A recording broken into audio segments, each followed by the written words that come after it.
Radhe Radhe friends. Kartik माह में दीप दान और गंगा पूजन का बहुत ज़्यादा महत्व होता है और तुलसी पूजन का कार्तिक महीना सभी महीनों में बहुत ज़्यादा श्रेष्ठ होता है। और इस महीने में गंगा पूजन, गंगा स्नान और गंगा दीप दान का, तुलसी पूजन का बहुत ज़्यादा महत्व होता है। तो अगर आप पूरे महीने अगर आप दीप दान नहीं किए, गंगा स्नान नहीं किए हैं और अगर आप कार्तिक पूर्णिमा के दिन गंगा स्नान कर कर आप पूजन करते हैं, गंगा मैया की पूजन करते हैं और दीप दान करते हैं, तो आपको पूरे कार्तिक महीने का फल प्राप्त होगा। अगर आप पूरे महीने नहीं आप पूजन कर पाए तो कार्तिक पूर्णिमा के दिन आप जरूर पूजन कीजिएगा, गंगा पूजन और दीप दान कीजिएगा। दीप दान कितने दीप दान करने हैं जिससे कि पूरे महीने का दीप दान का फल आपको प्राप्त हो, पूरे कार्तिक महीने के दीप दान का फल प्राप्त होगा। तो देखिए, सबसे पहले तो गंगा पूजन करनी, स्नान कर कर उसके बाद सूर्य भगवान जी को जल दे दीजिएगा, गंगा जी में ही खड़े होकर दोनों हाथ से जल उठाकर। उसके बाद देखिए, गंगा किनारे ही हम गंगा मैया के 7 स्वरूप, हम 7 बहन होती है गंगा मैया, तो गंगा मिट्टी से ही हम 7 बहन बना लेंगे गंगा मैया का। और जो गंगा मिट्टी है, मिट्टी से ही हम बना लेंगे पिंडी के स्वरूप में और गंगा मैया की पूजा करेंगे इस तरह से।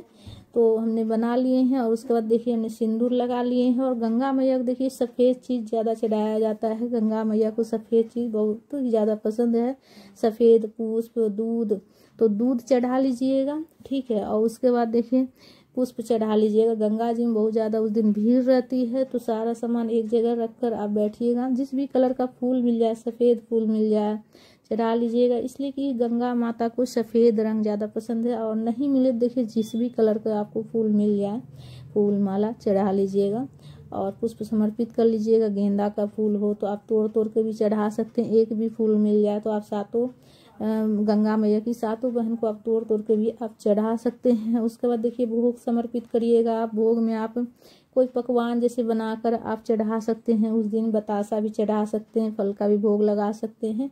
उसके बाद धूप दीप से आप आरती कर लीजिएगा, ठीक है। आप दीपक देखिए, आप जो है ना उस दिन आप 31 बाती से एक दीपक तैयार कर लीजिएगा, ठीक है। भीड़ बहुत ज़्यादा थी तो इस वजह से जो है ना पूरी वीडियो आपको मैं दिखा नहीं पाई। मैं पहले ही 31 बाती का तैयार करके रखी थी और 31 बाती का आप दीपक तैयार कर लीजिएगा। एक ही दीपक में आप कलावा से या फिर रुई की बाती से आप 31 बाती बना लीजिएगा और सभी को जोड़कर एक दीपक तैयार कर लीजिएगा। तो आपको जो है ना पूरे कार्तिक महीने के गंगा पूजन का, दीपदान का आपको फल प्राप्त होगा। और गंगा मैया में देखिए दीपदान कैसे करना है, पहले तो पूजन आप कर लीजिएगा, गंगा मैया की पूजन कर लीजिएगा।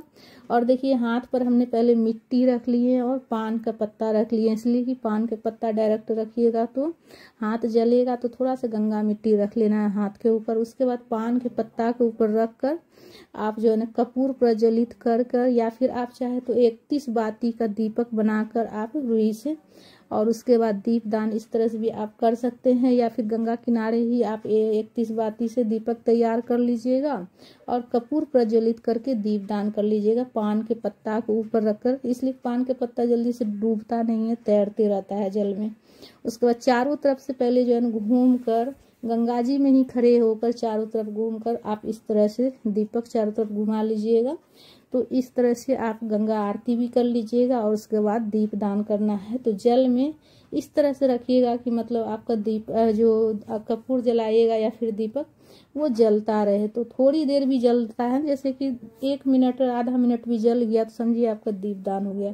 तो इस तरह से हम दीप दान कर लेंगे। देखिए तैर रही है और दीपक हमारा जल रहा है, तो इस तरह से दीप दान कर लीजिएगा। और देखिए मॉर्निंग में सवेरे जल्दी, जितना जल्दी हो सके उतना जल्दी उठकर आप गंगा पूजन कर लीजिएगा और दीप दान कीजिएगा, इसलिए कि दीप दान जो है ना हमेशा अंधेरे में किया जाता है, तो दीप दान आप कर लीजिएगा। सुबह जल्दी आप कोशिश कीजिएगा ब्रह्म मुहूर्त में गंगा जी जाकर, जैसे 4 बजे 4:30 बजे उठे गए गंगा जी और वहाँ स्नान करके दीप दान कर लिए। उसके बाद देखिए विसर्जन करना है। सबसे पहले जहाँ गंगा मैया की जो पूजा कीजिएगा वहाँ जल से आचमनी कर लीजिएगा। आचमनी करके गंगा मैया की जो हम 7 बहन बनाए थे, पूजन किए थे, सभी को उठाकर गंगा जी में विसर्जन कर देंगे, इसलिए कि किसी का पैर नहीं लगना चाहिए, इसीलिए से उठाकर विसर्जन कर देना है आपको जल में ही, गंगा जल में। तो इस तरह से जो है सरल विधि से आप जो है ना पूर्णिमा के दिन गंगा पूजन कर सकते हैं और दीप दान कर सकते हैं। और पूरे कार्तिक महीने का दीप दान का फल प्राप्त करने के लिए आप 31 बाती से आप दीपक तैयार कर लीजिएगा। ठीक है, 31 बाती बना लीजिएगा और सबको एक में जोड़कर एक बाती बना लीजिएगा। तो वो 31 बाती का आपका एक दीपक तैयार होगा और उससे आप दीपक प्रज्वलित करके आप पूजन कर लीजिएगा, दीपदान कर लीजिएगा। तो आपको पूरे कार्तिक महीने की पूजन का और दीपदान का फल प्राप्त हो जाएगा। ठीक है, तो इस तरह से आप जो है सुबह सवेरे कर लीजिएगा। और अगर घर पर करते हैं तो घर में ही आप जो है ना गंगा जल मिलाकर, स्नान वाले जल में गंगा जल मिलाकर स्नान कर लीजिएगा। और किसी प्रात में जो है ना स्वच्छ जल और गंगा जल भरकर उस जगह पर ही आप दीप दान कर लीजिएगा, गंगा पूजन कर कर।